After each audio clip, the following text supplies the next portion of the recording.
Alors, Charles Leclerc qui se faisait interviewer au moment où c'était le bordel en piste d'ailleurs, ça m'a fait rire. Le pauvre, ils ont mal choisi le timing pour l'interview, mais bon, ils pouvaient pas savoir. Déroute complète hein, pour Ferrari au Canada. Voyons sa réaction. Écoutons-le, Charles. C'était un enfer du début jusqu'à la fin. On a eu un. Je sais pas quel est le problème.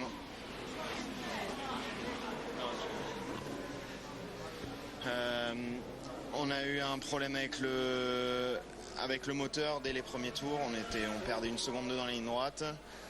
C'est resté jusqu'au pit stop où on s'est arrêté pour mettre les slicks quand la piste était encore trop mouillée, mais il fallait qu'on prenne des risques dans tous les cas, on le savait parce que dans tous les cas on allait finir hors des points quoi qu'il se passe parce qu'on perdait je crois 20 km/h ou 25 km/h dans la ligne droite.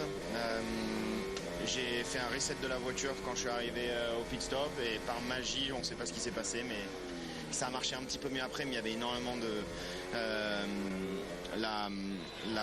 comment on dit ça en français, la torque, le couple en sortie de virage était super inconstant, donc c'était impossible à conduire.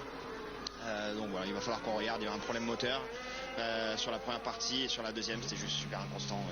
Dans tous les cas la course était perdue à partir du moment où on avait ce problème moteur. Vous avez réussi à mettre le doigt sur ce qui se passait justement sur ce problème moteur, ça vous inquiète par exemple pour les prochaines courses à venir? Il se passe quelque chose derrière?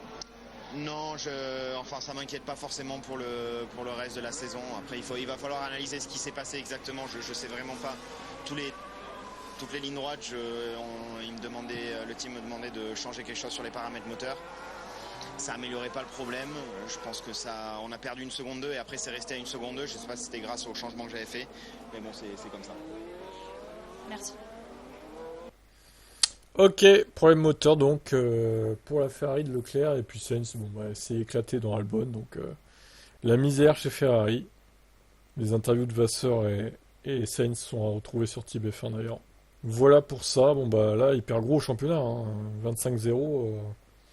Là les espoirs de titre reviennent à la baisse hein, pour Leclerc. Après un bon coup à Monaco malheureusement, bah, la tendance c'est encore pire inversée quoi. À Montréal. Allez, ciao.